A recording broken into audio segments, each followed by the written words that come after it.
Today we have a story about the intellectual, the woman, the myth, the legend, the former Nobel Peace Prize, bound to be a winner of the Nobel Peace Prize is what I'm trying to say here, and every other intellectual award possible. Maybe the Pulitzer Prize for some of her writing, I have no idea, but it's about Sarah Palin, man. Who's smarter than Sarah Palin? Who has ever outwitted Sarah Palin? Okay, anyways, so here's what this story's about. It says, quote, RINO-Care. Sarah Palin trashes Paul Ryan's stripped down healthcare plan as more socialized medicine. Ooh, so scary. Socialism. Socializing everything. Anytime a Republican tells you that, and it's so funny because I'm in high school, right? So, and I go to a public school. If there's any Republican who's anti-Bernie or anything of that nature, all you gotta be like is, fam, you're a hypocrite. You're going to a public school that is socialized education. You're a socialist. Oh my God, pinko commie, fucking crazy motherfucker. Okay, I'm sorry, I'm going off on a tangent here, but it's a beautiful day. Anyway, so here's what Rhino, because I didn't know, it's RINO and then dash care. So I didn't know until right now what the fuck it stood for. I knew the word RINO-Care. I didn't know what Rhino stood for though. So it's Republicans in name only, because it contains the most significant Obamacare provisions, and in fact the majority of it. The only changes really is that the states can now fuck you over. So if the Republican governor says, no, I'm not going to expand Medicare, so your fucking premiums are going to be through the roof, your shit's going to be hella expensive, and if you have to get your treatment, shit, the price is going to be through the roof, and you're going to be going crazy.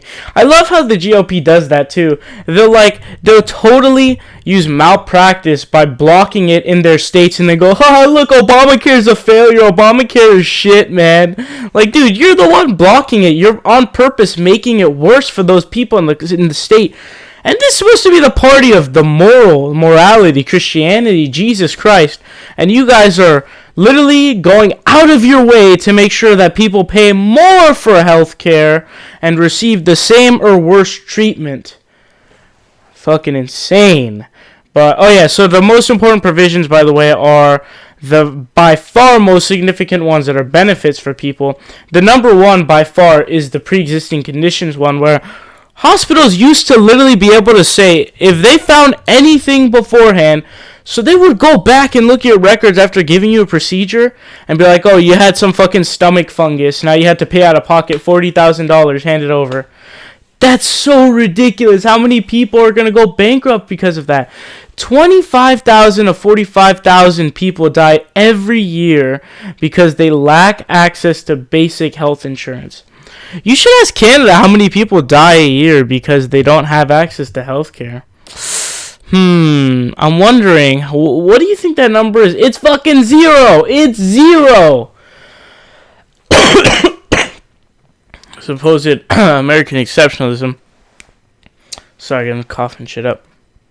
Alright, so here's what they say. They say, add former half-term Alaskan Governor Sarah Palin to the list of Republicans who hate Representative Paul Ryan's replacement plan for Obamacare, with the former Veep candidate denigrating it as RINO-Care, short for Republican in name only.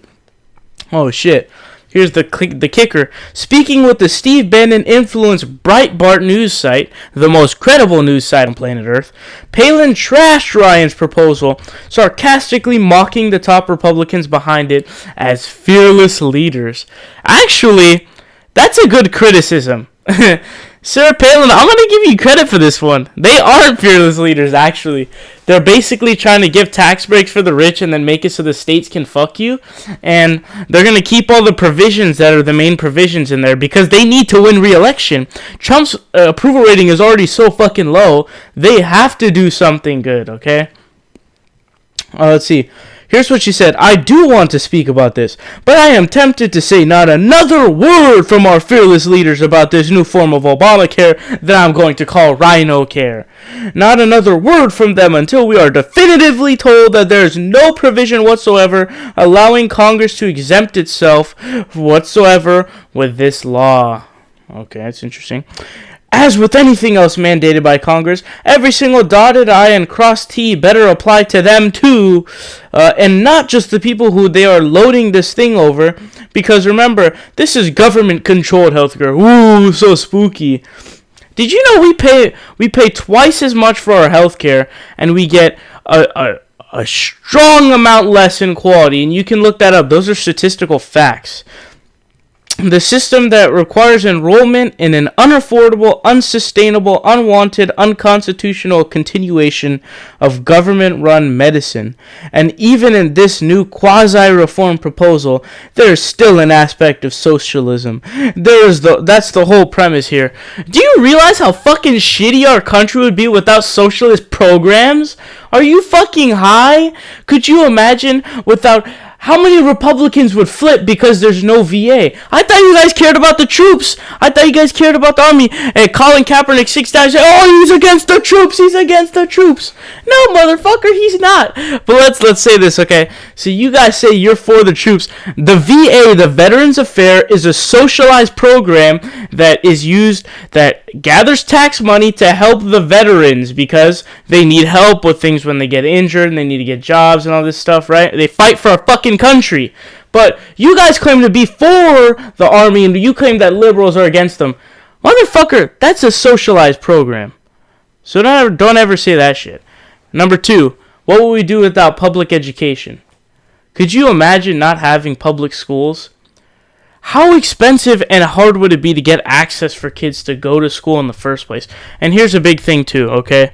While you could argue that private schooling may be more efficient for like half of America, sure, but the access is going to be so little, it'll be ridiculous. It'll make your head spin, if you know what I mean. But another one, DJ Khaled. No. What would you do without Social Security? How many people would be in poverty when they get out of retirement? And that's not even really an entitlement. You pay money every year into a Social Security fund, so you work your whole fucking life. Hey, you probably shouldn't be going into poverty when you become a veteran, or not veteran, I was about to say veteran, when you become a senior, when you're old, when you're retired. And Republicans want to shoot that retirement age right through the roof. And another thing, if you guys don't know, people were pissed when we didn't get the public option. And public option is single-payer healthcare light. Okay, it's a 2-tier system. So some countries even have the 2-tier system where you can choose to get private healthcare, or you can get that, or you can use the public option. People love the public option. They were really angry when Obama couldn't get it. Republicans may say they hate it, but the reality is that a majority of Republicans, and you can check out my Huffington Post article on this, majority of Republicans agree with every single provision except for 2, which is 25% of the bill, 2 out of 8.